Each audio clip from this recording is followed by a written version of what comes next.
할렐루야. 여러분 잘 오셨습니다. 여러분 긴장을 푸는 의미에서 여러분 몸 좀 푸시길 바랍니다. 어깨도 좀 푸시고요. 고개도 한번 돌려주시고요.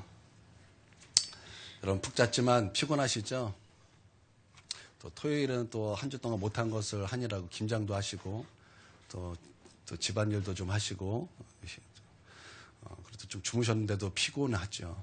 그러나 오늘 피곤을 푸시고 여러분 사모하는 마음으로 나오셔서 은혜 받으시길 바랍니다. 다 푸셨어요? 예. 우리 예수님은 우리의 주가 되시고 또 예수님은 우리의 구세주가 되십니다. 라는 주제로 하나님의 말씀을 전하도록 하겠습니다. 여러분 예수님이 우리의 주님이 되신다. 또 예수님이 우리의 구세주가 되신다. 여러분 이 말씀을 들을 때 여러분의 마음은 어떻게 와 닿으십니까? 여러분 이 말씀을 들을 때 그냥 어떤 종교적인 이야기, 그냥 어떤 우리가 교회에 왔기 때문에 들어야 되는 그런 메시지, 여러분 우리가 그렇게 생각한다면 우리는 지금 크게 착각을 하고 있는 것입니다. 왜냐하면 예수님이 우리의 주인이 되시고 예수님이 우리의 구세주가 되신다라는 것은 우리를 구원할 가장 핵심적인 복음이기 때문이에요. 여러분 우리가 만약에 예수님이 우리의 구세주가 되고 뿐만 아니라 예수 그리스도가 우리의 주인이 되지 않는다면 여러분 우리는 하나님 앞에 구원을 얻을 수가 없습니다. 그래서 오늘 이것에 대해서 말씀을 들을 때 오늘 말씀이 조금 딱딱합니다. 오늘 말씀 그냥 교회에서 듣는 얘기 정도로 여러분 치부한다면 여러분 오늘 우리는 크게 착각하고 있는 것입니다. 우리는 반드시 복음을 반쪽만 알면 안 돼요. 여러분 우리가 어떤 모양을 설명할 때 반쪽만 얘기하면 큰 오류에 빠질 수 있는 것입니다. 우리는 복음을 전체 다 이해할 필요가 있습니다. 여러분 이것을 믿으십니까? 우리가 전체를 이야기해서 우리가 막 핵심적인 거 한 시간에 다 할 수는 없지만 그래도 이 시간을 통해서 중요한 메시지 그냥 이렇게 듣는 것인데 여러분 이 시간 그냥 교회에서 듣는 거 그냥 교회 왔기 때문에 듣는 거 이렇게 듣지 마시고 여러분 오늘 한번 잘 들어보시길 바랍니다. 여러분 이게 베드로가 지금 오순절 대설교를 하고 있는 그런 말씀입니다. 그 중에 오늘 말씀은 이제 베드로의 결론인 말씀입니다. 그 전에 베드로는 여기 결론을 내기 전에 예수 그리스도가 우리의 주가 되시고 예수 그리스도가 우리의 구세주가 되신다라는 이 결론을 내기 전에 이 베드로는 먼저 예수님을 사람들에게 소개했습니다. 첫 번째는 예수 그리스도의 그 삶은 하나님의 큰 권능과 기적과 표적의 삶이었다라는 것입니다. 그래서 성령 세례가 우리 가운데 부어질 때는 예수 그리스도의 그 권능의 삶이 우리 가운데 부어지게 된다라는 것입니다. 여러분 이거는 정말 정확한 것입니다. 성령이 우리 가운데 기름 부어지고 성령의 세례가 우리 가운데 부어진다면 예수 그리스도의 권능의 삶이 또한 우리 가운데 부어지게 될 것입니다. 여러분 예수 그리스도의 그 권능의 삶은 얼마나 놀랍고 여러분이 성경을 통해서 예수 그리스도의 그 삶을 볼 때 여러분 얼마나 두근거립니까? 이런 놀라운 기적과 이런 놀라운 표적의 삶을 살 수 있다면 여러분 그런 생각 한번 해보시지 않으셨습니까? 여러분 이런 삶이 우리 가운데 부어지게 된다는 것입니다. 단순히 예수 그리스도의 삶은 예수 그리스도로 멈추는 것이 아니라 그 삶은 오늘 나에게 이어지는 사건이 되게 한다라는 것입니다. 여러분 우리는 이것을 믿어야 할 줄 믿습니다.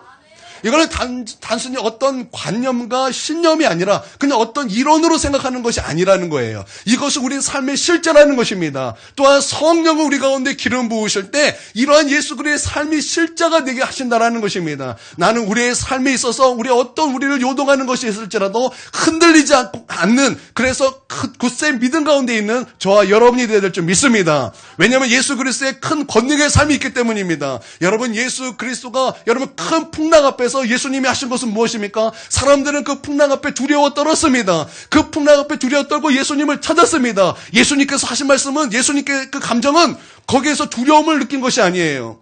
그곳에서 어떤 좌절을 느낀 것이 아니에요. 예수님은 그 풍랑 앞에서 선포하셨습니다. 잠잠할지어다.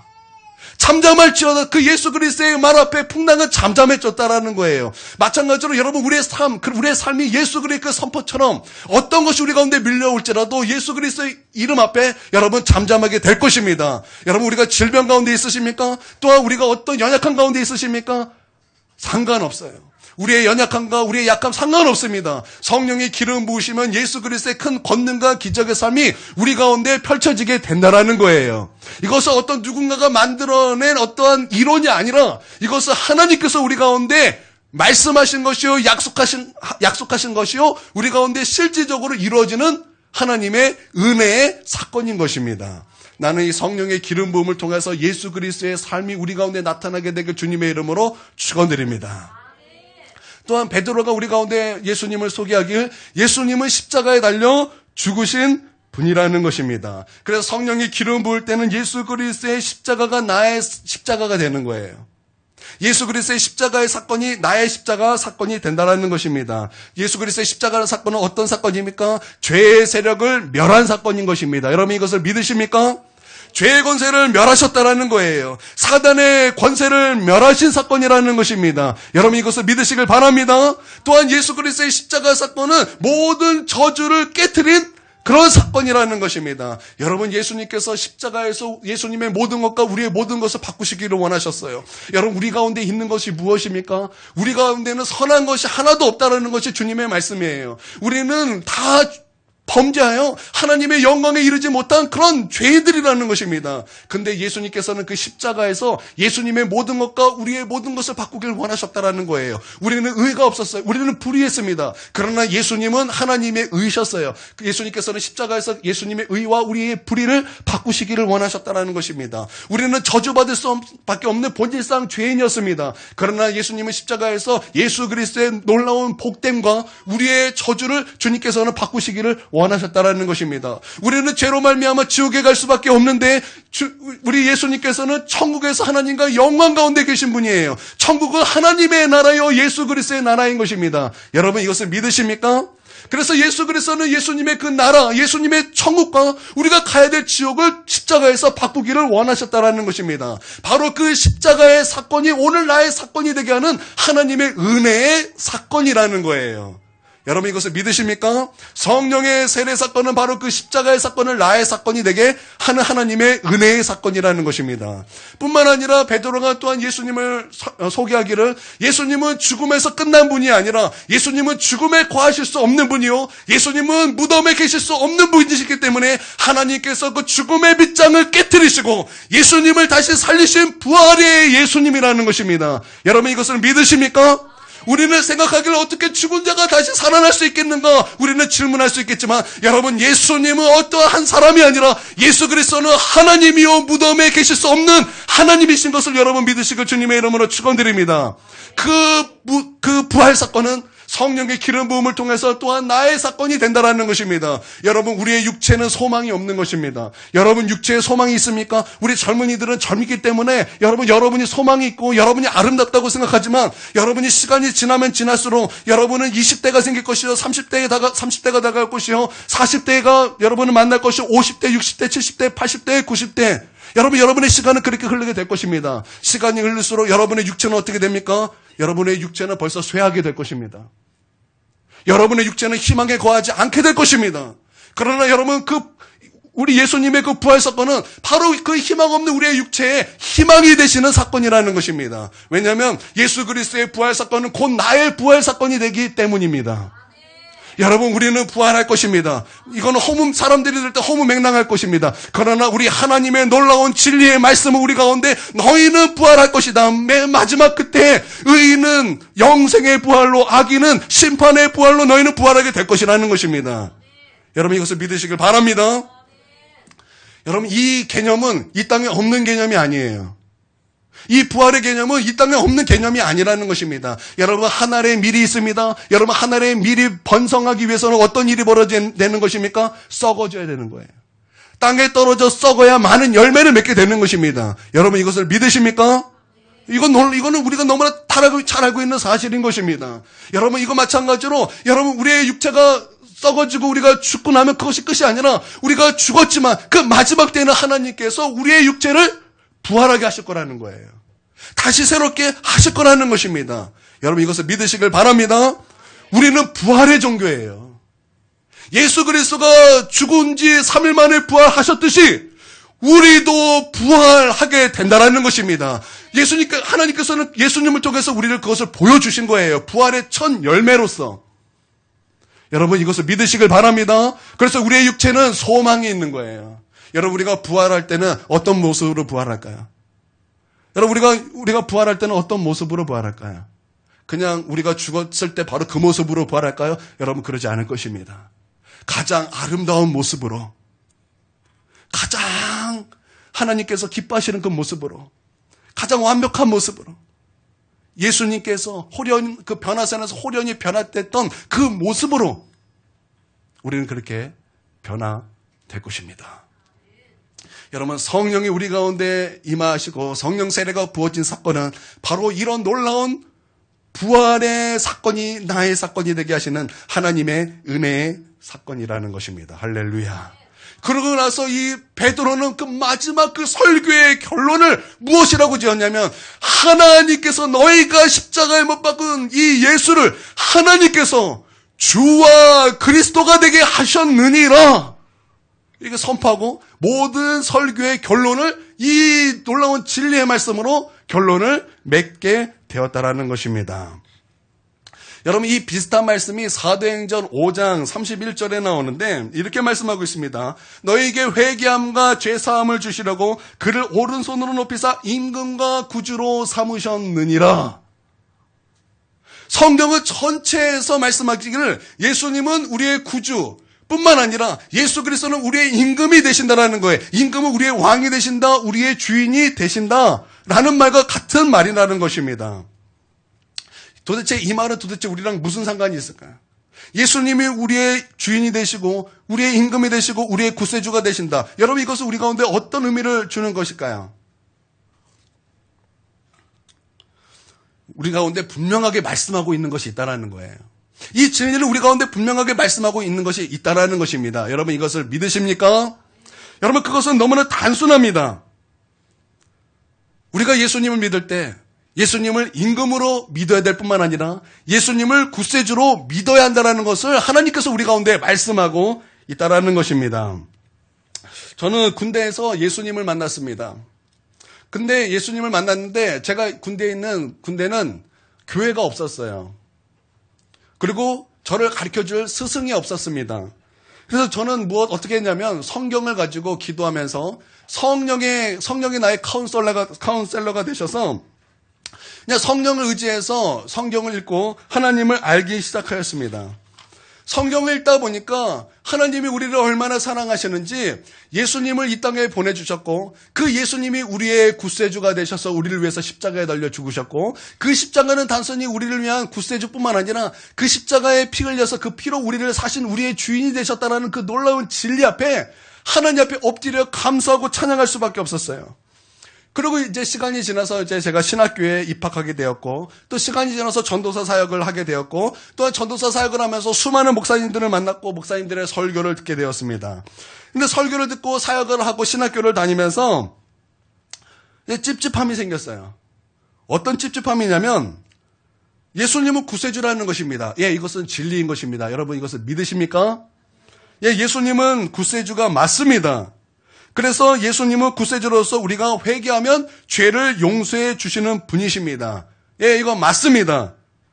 그런데 그 말씀만 들었어요. 예수님은 구세주가 되신다. 이 말씀만 제가 그냥 수년을 그 말씀만 구구장창 들었다는 것입니다. 제가 그러면서 성경을 읽다 보니까 좀 찝찝한 마음이 들었어요. 왜냐하면 성경에서는 예수님이 우리의 죄를 용서해 주시는 구세주뿐만 아니라 더 중요한 것을 우리 가운데 말씀하고 있다는 것을 제가 발견했기 때문이에요. 그것은 예수님이 우리의 왕이 되신다라는 거예요. 그래서 성경에 보니까 예수님이 우리의 왕이 되심을 인정하지 않는 자는 여기서 쫓겨나서 이를 갈며 슬피 울며 그렇게 살 수밖에 없다라는 거예요. 그 지옥 얘기하는 거거든요. 제가 성경을 읽으면서 좀 찝찝함이 생겼어요. 성경은 이렇게 말하는데 왜 어느 목사님들은 왜 예수님의 왕됨과 주인됨에 대해서 그렇게 말씀을 전하시는 분이 없을까? 제가 좀 찝찝한 거예요. 듣기로는 예수님이 구세주인데 성경을 읽으니까 구세주뿐만 아니라 예수님은 우리의 왕이 되신다라는 거예요. 제가 막 찝찝하다가, 아이고, 그래도 성경에 말하니까 예수님이 나라의 왕이구나. 그래서 그냥 제가 있는 부서 안에서만 그냥 우리가 예수님을 믿을 때는 예수님이 우리의 주인됨과 왕됨으로 우리가 영접해야 됩니다. 라고 설교를 했습니다. 그런데 여전히 찝찝했어요.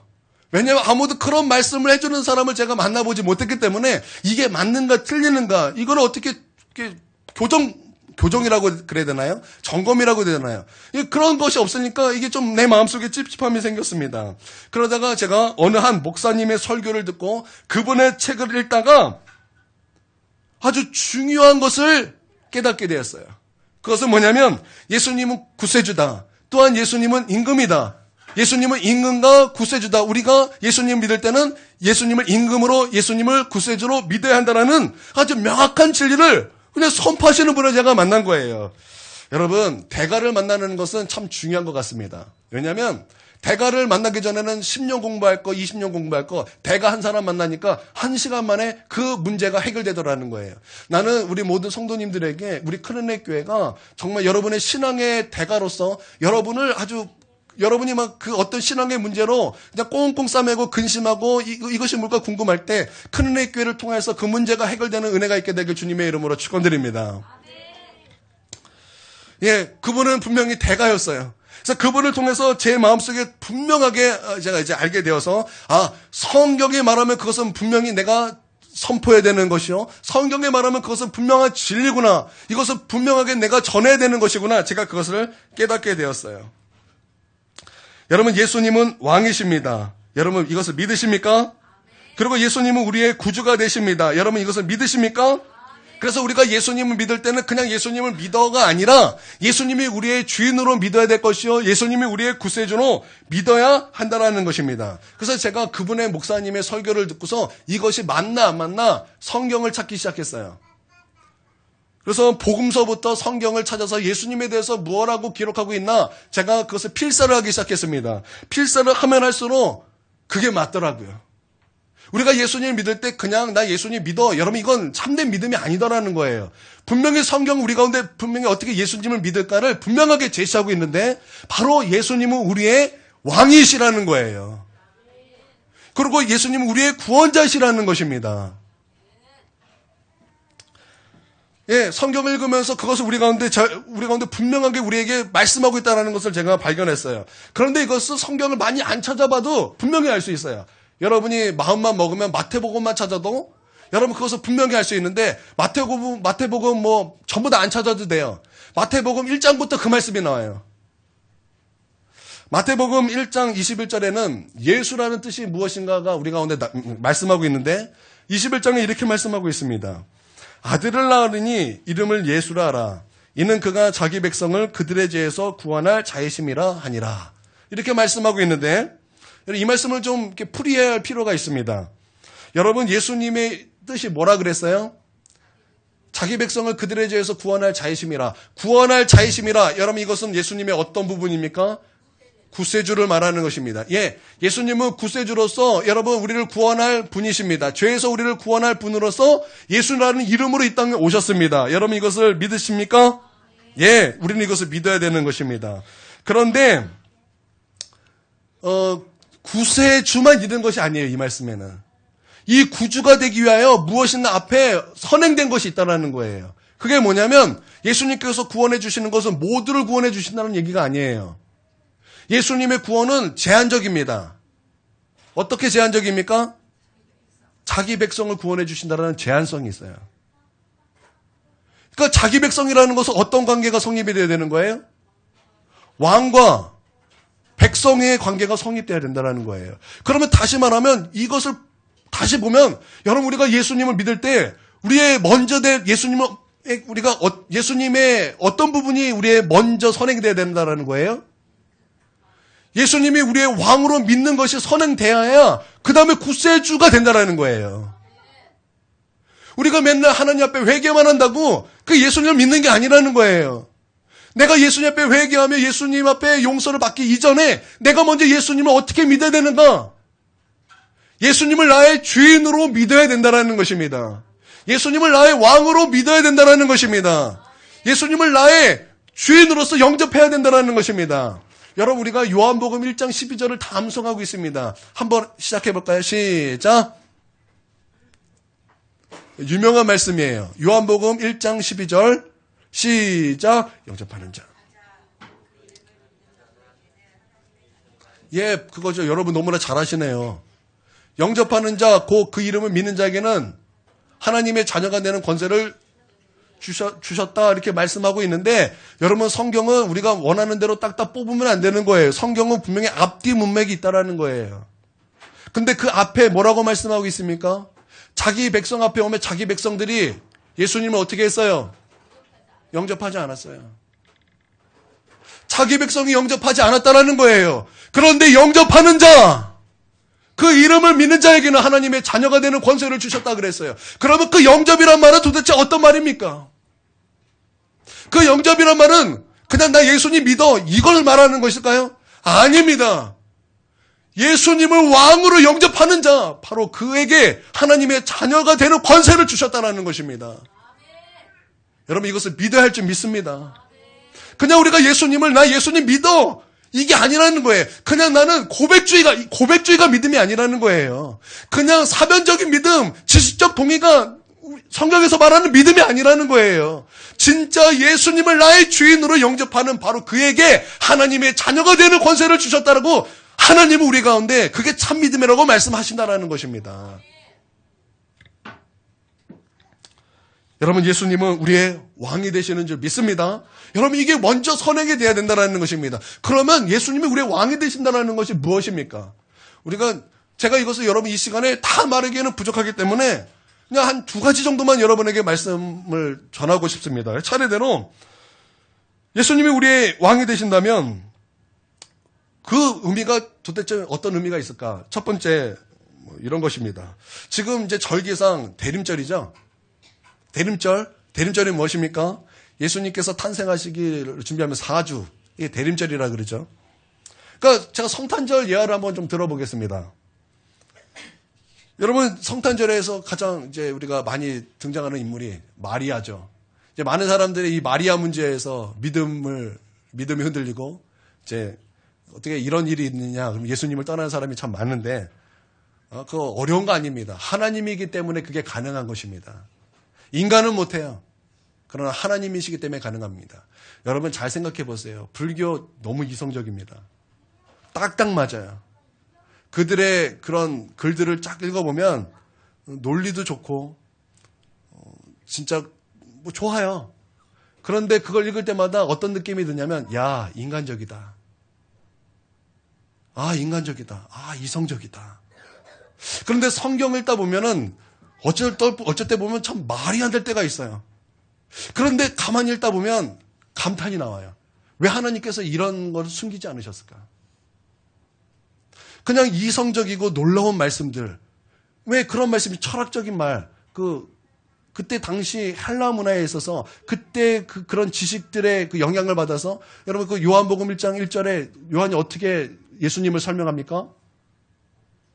태초에 말씀이 계시니라 이 말씀은 하나님과 함께 계셨으니 이 말씀은 곧 하나님이시니라. 여러분 이런 철학적이고 심오한 말씀이 있다면 얼마나 좋겠습니까? 야 심오하다. 여러분 그러지 않겠습니까? 그런데 하나님께서는 숨기지 않으셔요.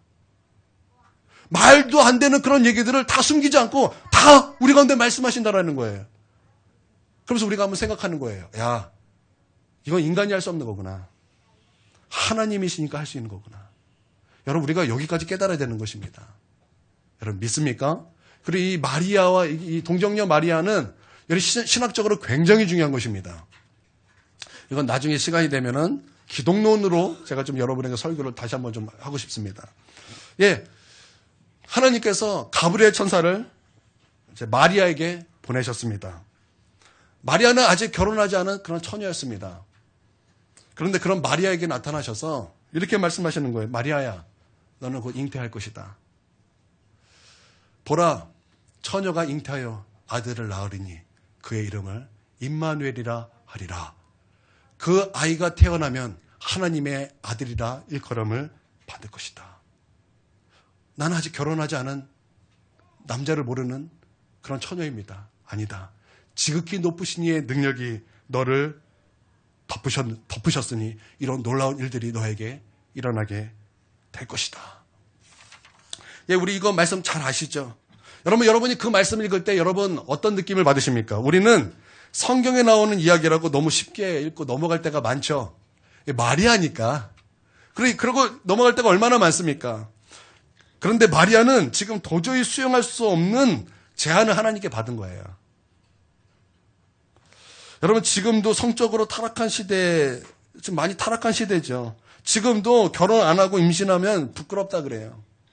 그런데 지금으로부터 2000년 전에 지금 처녀가 잉타하여 아들을 낳겠다라는 거예요.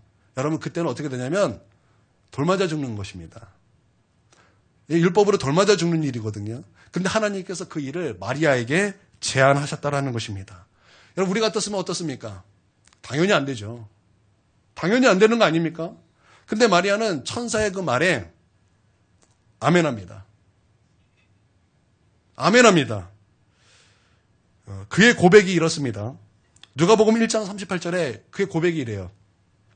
마리아가 이르되 주의 여종이오니 말씀대로 내게 이루어지이다. 이게 마리아의 고백이라는 것입니다. 말씀대로 이루어질 거라는 거예요. 그런데 그 고백 앞에 한 가지가 더 있습니다.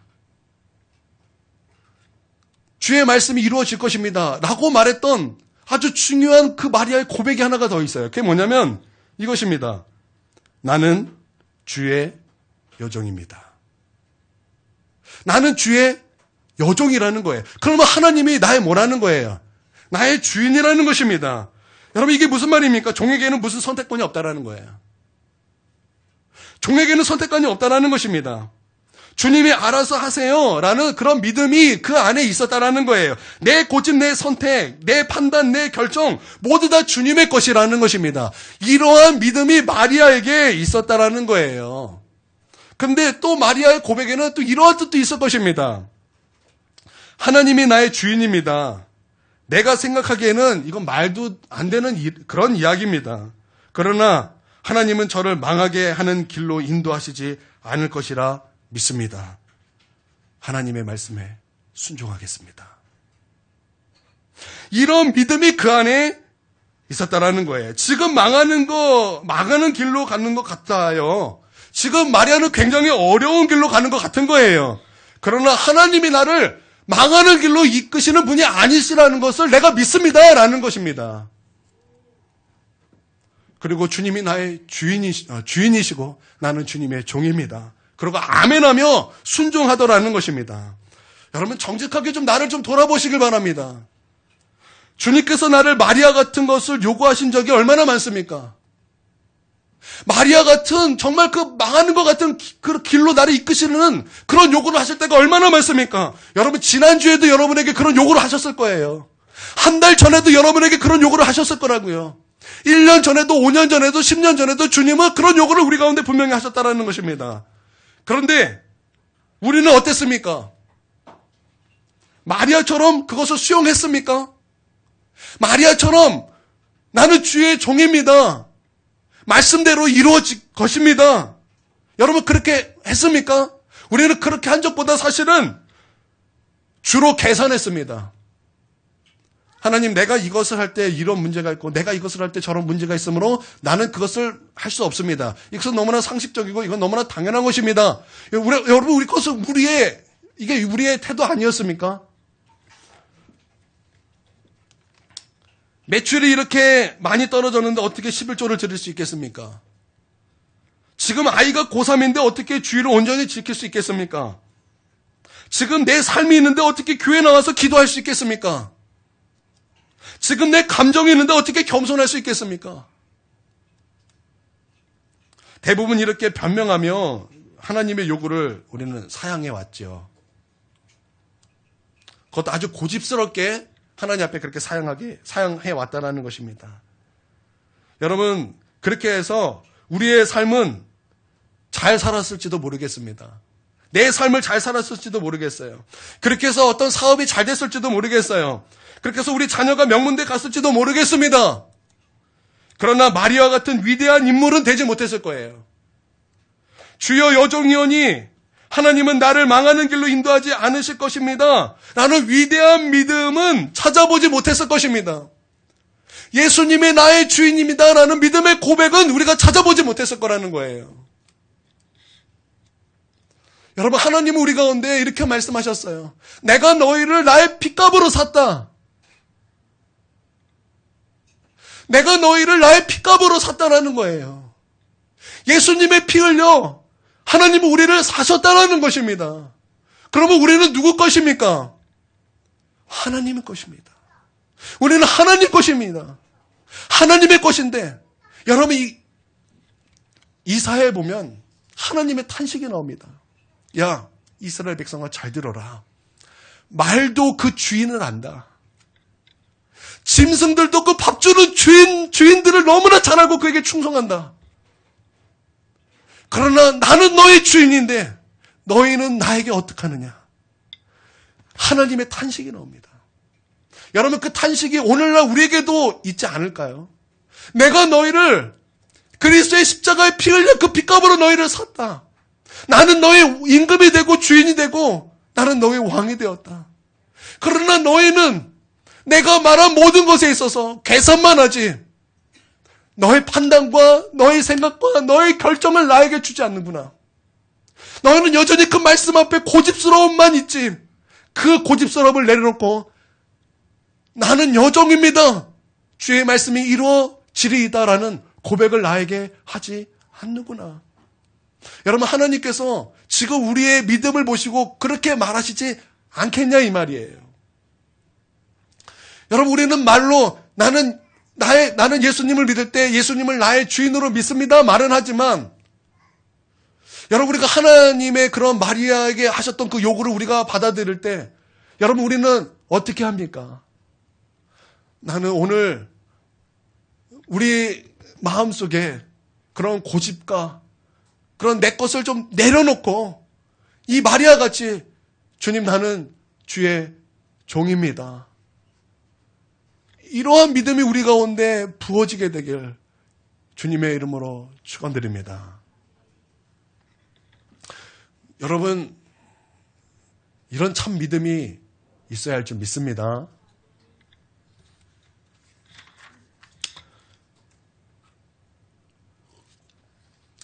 두 번째는 예수님이 나의 주인이라고 말할 때, 나의 임금이 되시고 왕이 되십니다라고 말할 때, 이게 좀 딱딱한 의미로 받아들이실 때가 있을 거예요. 주인과 백성, 종, 왕과 백성, 임금과 백성, 이런 거 얘기를 할 때는 뭔가 좀 딱딱한 관계가 아닙니까? 이렇게 이렇게 느끼실 때가 있겠지만, 예수님께서는 그 부분에 대해서도 우리 가운데 분명하게 말씀하고 있습니다.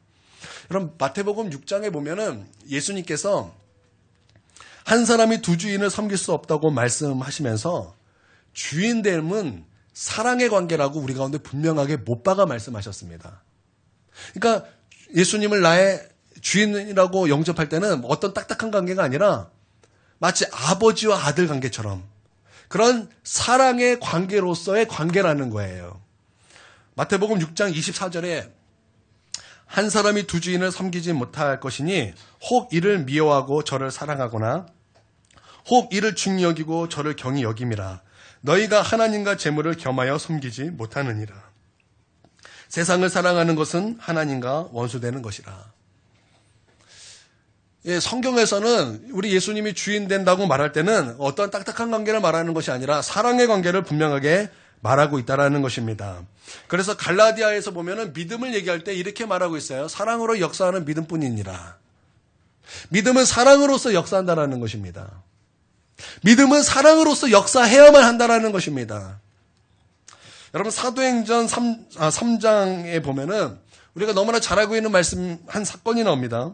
베드로와 요한이 기도하러 이제 성전에 올라갈 때 나면서부터 안진뱅이가 이제 거기서 이제 거지로 사람들에게 구걸을 하며 앉아 있었습니다. 베드로와 요한이 이제 성전에 들어가려 그럴 때 이 이제 안진뱅이가 무엇을 얻을까요? 베드로를 쳐다보고 요한을 쳐다보았습니다. 베드로와 요한도 그를 쳐다보았습니다. 그때 이 안진뱅이는 자기에게 이제 무엇을 주겠거니와 하고 그런 느낌을 받았습니다. 그때 베드로의 말이 무엇이었습니까? 나는 아무것도 없다. 나는 금도 없고 은도 없다. 그러나 내 안에 있는 것 곧 나사렛 예수 그리스도의 이름으로 일어나 걸으라 라고 말하면서 그 손을 잡아 일으켰을 때 그 안진뱅이가 다리에 힘을 얻고 일어나서 성전을 뛰면서 하나님께 영광을 드리고 찬양을 드렸습니다. 여러분, 성전 앞이었으니까 얼마나 그것을 목격했던 사람이 많았겠습니까? 사람들은 그 놀라운 사실들을 보고 나서 기가 막혔습니다. 사람들은 그 놀라운 사실을 보고 베드로와 요한을 집중해서 그는 대단한 사람이고 능력 있는 사람인 것을 그런 사람인 것으로 그에게 주목했다라는 것입니다. 그때 베드로의 말이 무엇이었습니까? 사람들은 왜 나에게 집중하느냐? 나의 개인의 경험과 능력으로 이 사람을 일으켰다는 것처럼 그렇게 왜 나를 보느냐? 이 사람을 일으킨 것은 내가 아니라 예수님께서 하셨고 예수 그리스도로 말미암아 난 믿음을 통해서 이 사람이 일어나게 된 것이다. 이렇게 말했다라는 것입니다. 여러분, 이 사람을 일으킨 것은 어떤 것입니까? 예수님께서 일으키셨고, 첫 번째는 예수님께서 일으키셨고, 두 번째는 예수로 말미암아 난 믿음으로 말미암아 이 사람이 일어나게 되었다라는 것입니다. 여러분, 믿음이 어디서 났다 그랬어요? 여러분, 믿음이 어디서 났다고 말하고 있습니까? 예수로 말미암아 난 믿음이라는 거예요. 다시 말하면 여러분, 사도행전 3장 1절에 이렇게 말씀하고 있습니다. 베드로와 요한이 성전에 기도하러 올라가더니 이런 말씀이 있어요. 그러니까 여러분, 이 믿음이 어디서 났다는 거예요? 하나님과 관계 속에서 났다는 거예요. 예수님과 관계 속에서 믿음이 나왔다는 것입니다. 여러분, 참된 믿음은 예수님과 관계 속에서 나오는 것입니다. 여러분, 이것이 예수님을 주인으로 믿는 거예요. 이런 관계가 예수님을 나의 주인으로 믿는 관계라는 것입니다.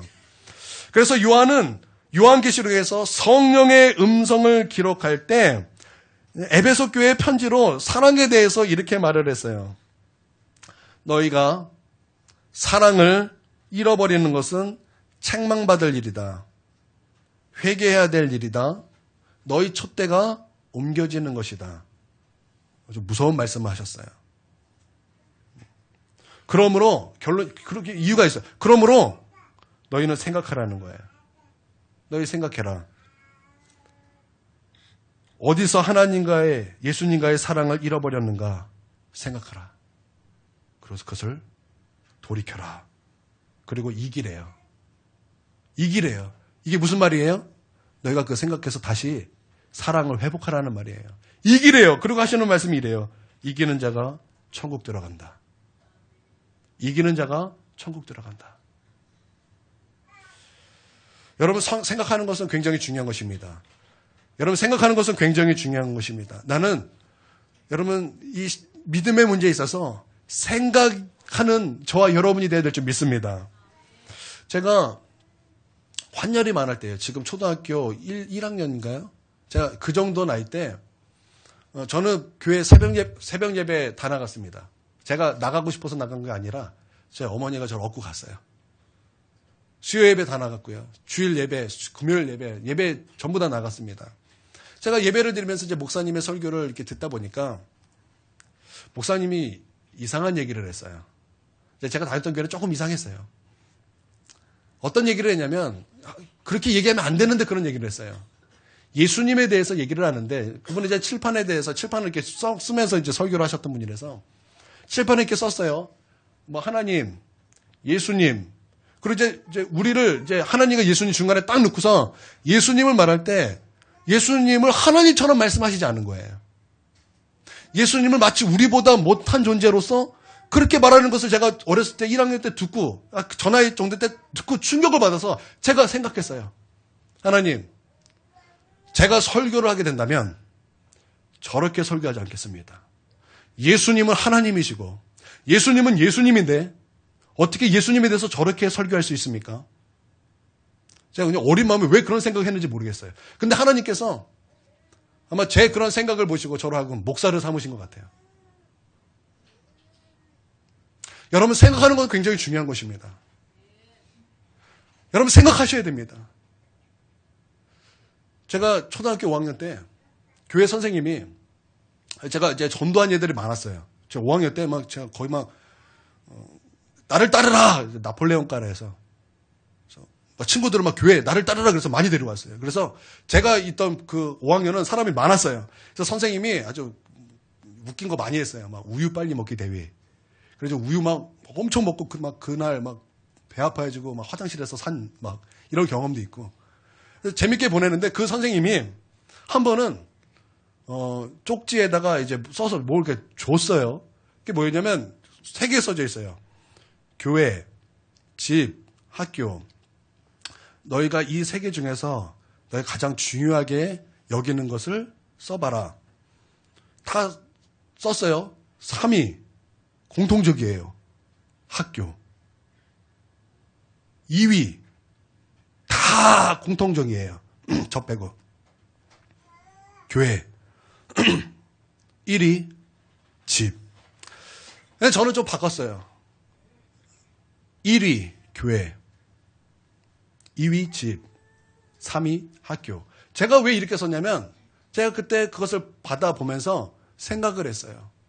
아, 하나님이 계신 곳이 교회인데 하나님이 계시다면은 그곳이 가장 중요한 곳이 아니겠는가. 제가 그렇게 생각이 들어서 제가 그렇게 썼어요. 그래서 제가 그런 생각을 하고 나서부터는 나의 신앙이 달라지기 시작한 거예요. 하나님이 교회에 계시기 때문에 교회가 가장 중요한 곳이다. 이 교회를 떠나면 안 되는 것이다. 내 마음이 흔들리고 내 믿음이 흔들렸을 때도 나는 이러한 생각과 그런 믿음이 있었기 때문에 나는 교회를 떠날 수가 없었어요. 어쩔 때는 하나님을 만나기 전에는 하나님에 대한 의심이 들 때 그런 생각이 있었기 때문에 하나님을 떠날 수 없었다라는 거예요. 여러분, 생각이라는 것은 굉장히 중요한 것입니다. 그래서 하나님 우리 가운데 말씀하시기를 너희 하나님 사랑했는데 너희 하나님의 사랑을 잃어버렸느냐? 생각하라는 거예요. 생각해야 된다는 거예요. 이 문제는 단순히 내가 사랑을 하고 안 하고 어떤 남녀가 사랑했다가 헤어진 이런 관계가 아니라 너희가 하나님을 사랑하지 않는다면 너희 촛대가 옮겨지는 일이라는 거예요. 너희가 그 사랑을 잃어버린다는 것은 너희가 예수님을 주인으로 믿는다는 것이 사라진다는 거예요.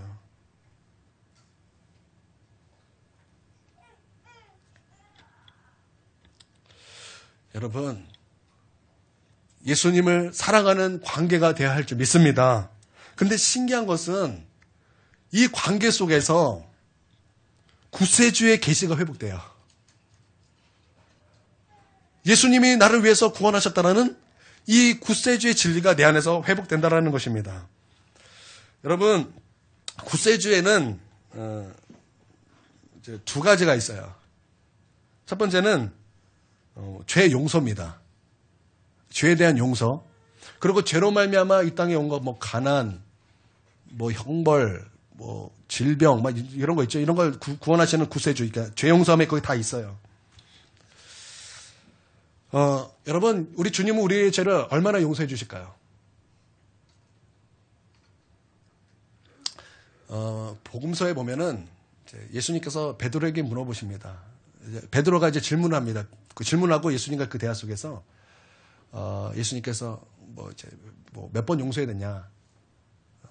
그럴 때 베드로의 말이 무엇이죠? 자, 7번 얘기를 합니다. 또 많이 얘기했을 거예요. 근데 주님의 말씀은 뭐예요? 70번씩 70번이라도 용서해야 된다는 거예요. 그건 총 몇 번이에요? 490번이죠? 근데 그 병행 구절에 보면 더 구체적으로 나옵니다. 그 말씀은 하루에라는 말씀이 있어요. 하루에 490번을 용서한다라는 것인데, 여러분, 하루에 490번이면 시간을 하면은 얼마에 한 번씩이에요? 그냥 잠자는 시간 한번 뺍시다. 잠자는 시간 몇 시간 주무세요? 그냥 우리 공식적인 8시간을 뺍시다. 그러면 24시간 중에 8 빼면 몇 시간 남아요? 예? 16시간 남죠? 그러면 16시간 나누기 이제 해봅시다. 490. 그러면 시간은 얼마에 한 번이에요? 대충 금방에 한 번이야. 금방에 한 번. 내가 좀 미안해. 그리고 또 잘못해서 또 미안해. 이런 거예요. 여러분, 우리가 사람과 사람에게도 490번씩 하루에 용서해야 된다. 이렇게 말씀하셨던 분이 예수님입니다. 그럼 예수님이 하지 못하는 것을 사람에게 시키셨을까요? 예수님도 하지 못하는 것을 사람에게 시키셨을까요? 여러분, 그렇지 않습니다. 여러분, 하나님은 우리가 회개하면 490번씩, 490번이라도 우리를 용서하시는 분이십니다. 여러분, 이것을 믿으십니까? 여러분, 이것을 믿으십니까? 예. 그런 분으로서 우리 하나님은 우리의 구세주가 되십니다. 그러나 이 구세주에는 그런 우리가 회개할 때 우리의 죄에서 용서해 주시는 분만 있는 것이 아니에요. 그것만 있는 것이 아니에요. 여러분, 이 구세주에게는 죄에 대한 승리케 하시는 분도 있습니다. 죄를 승리하게 하시는 승리의 주님도 계시다라는 거예요. 여러분, 예수님은 하나님의 어린 양입니다. 여러분, 믿습니까? 근데 하나님의 어린 양만 있는 것이 아니에요. 유다 지파의 사자로서 승리하신 예수님도 계신 것입니다. 여러분, 그렇기 때문에 예수님은 우리로 하여금 죄에서 승리케 하시는 분이라는 것도 여러분, 우리는 믿어야 되는 거예요. 그런 구세주라는 것도 우리는 영접해야 된다는 것입니다. 여러분, 요한계시록 1장 5절에 이런 말씀이 있습니다. 우리를 사랑하사 그의 피로 우리 죄에서 우리를 해방하시고, 그냥 단순히 용서하신다는 것이 아니에요. 그 죄에서 우리를 해방시키신다는 거예요. 그것과 나와 상관없이 우리가 이제 죄에서 승리하게 하신다는 것입니다. 성경이 우리 가운데 말씀하셨어요. 우리는 죄 아래서 죄의 지배를 받는 것이 아니라 우리는 이제는 은혜 아래 있으며 은혜의 지배를 받아야 되는 것이 합법이라는 거예요. 그래서 우리가 은혜 아래 있지 않고 죄 아래에 있는 사람은 그것을 불법을 행하는 것이라는 것입니다. 여러분, 우리는 죄의 지배를 받는 것은 하나님께서 분명히 불법이라고 말씀하셨다는 거예요. 그럼 우리는 어떻게 되는 것입니까? 죄 아래에 있어야 되는 것이 아니라 은혜 아래에 있어야 되는 것, 승리 아래에 있어야 되는 것, 바로 그것이 합법적인 모습이라는 것입니다. 그리고 이 진리는 주님과의 깊은 사랑의 관계에서 분명하게 나타나게 되는데, 여러분, 성경에서 우리가 너무나 잘 알고 있는 인물이 이제 두 인물을 제가 예를 들어 보겠습니다. 여러분, 요셉 잘 아실 거예요. 요셉. 그리고 삼손 잘 아실 것입니다. 이 둘이 같은 유혹을 받았습니다. 요셉은 종이었고, 또 젊은 청년이었죠. 그때 주인 보디발의 아내가 그를 유혹합니다. 내 침대로 들어와라. 요셉을 유혹합니다. 끝까지 하루 이틀이 아니에요. 계속 유혹했어요. 근데 하루는 집에 아무도 없는 거예요. 이 보디발의 아내가 작정을 했어요. 그리고 요셉의 옷을 끌어당기면서 유혹을 했을 때, 여러분, 요셉이 어떻게 했습니까? 자기 옷을 벗어던지고서 그 유혹을 뿌리치면서 한 말이 이거예요. 하나님 앞에 큰 악을 저지를 수 없습니다. 그리고 도망갔어요. 그래서 이제 삼손이 있습니다. 삼손은 사사였죠. 이스라엘의 큰 권력자입니다. 사사라는 것은 재판관이요, 대통령이요, 왕이요, 다 하는 게 사사예요. 얼마나 권력과 힘이 있겠습니까? 이 삼손에게 드릴라의 여자가 있었습니다. 그가 삼손을 유혹하는 거예요. 삼손, 나에게 넘어와라. 여러분, 삼손은 어떻게 됐습니까?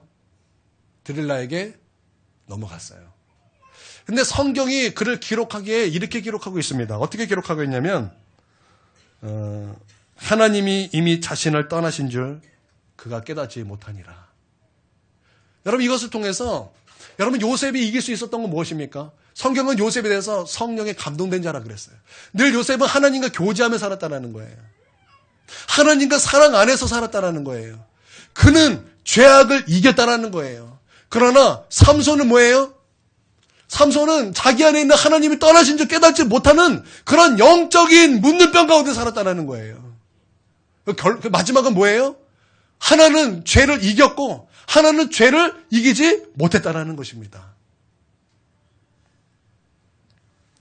여러분, 하나님과의 관계가 죄를 이기느냐 못 이기느냐를 결정한다는 거예요. 그러면 여러분, 이 구세주에 대한 진리는 무엇을 통해서 우리 가운데 회복되는 것입니까? 예수님이 나의 주인됨의 진리 가운데 회복된다는 거예요. 그러면 이 말씀이 분명히 우리 가운데 나타나죠. 예수라는 이름은 뜻은 자기 백성을 그들의 죄에서 구원한다라는 그 놀라운 진리가 하나님의 말씀을 통해서 확증되는 거예요. 여러분, 그럼 우리가 예수님을 믿을 때 우리가 어떻게 좀 더 구체적으로 예수님을 믿게 되는가? 우리는 좀 알게 되었어요. 그렇죠? 어떻게 예수님을 믿어야 되는가? 여러분 구체적으로 조금 이제 이해가 되십니까? 이해가 되십니까? 예. 여러분 예수님을 믿을 때 그냥 단순히 그냥 지식적 동의로서 그냥 고백주의자로서 그냥 나는 예수님을 믿습니다. 여러분 그거 참 믿음이 아닙니다. 진짜 예수님을 믿는다는 것은 예수님이 나의 주인됨을 믿는 것입니다. 그리고 그렇게 사는 것입니다. 여러분 그럴 때 하나님께서 나를 구원하시는 구세주의 진리가 내 안에서 역사할 것입니다. 여러분 이게 베드로의 결론이에요. 이게 베드로의 설교의 결론이라는 거예요. 여러분 우리의 결론도 이렇게 맞춰져야 되는 것입니다. 예수님이 나의 주인이십니다. 예수님이 나의 구세주가 되십니다. 여러분 이런 믿음의 결론으로 여러분 결론 맺으셨습니까? 예. 우리의 결론은 하원예가 된 것 같습니다.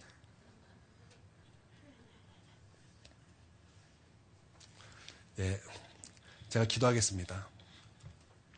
사랑과 은혜가 충만하신 아버지 하나님, 우리 오늘 말씀을 통해서 예수님이 우리의 주인이 되시고 예수 그리스도가 우리의 구세주가 되심을 말씀을 들었습니다. 또한 예수님이 우리의 주인이 되실 때 또한 예수님께서 우리의 구세주가 되심을 말씀을 들었사오니 하나님 이제 우리가 어떻게 살아야 되는가?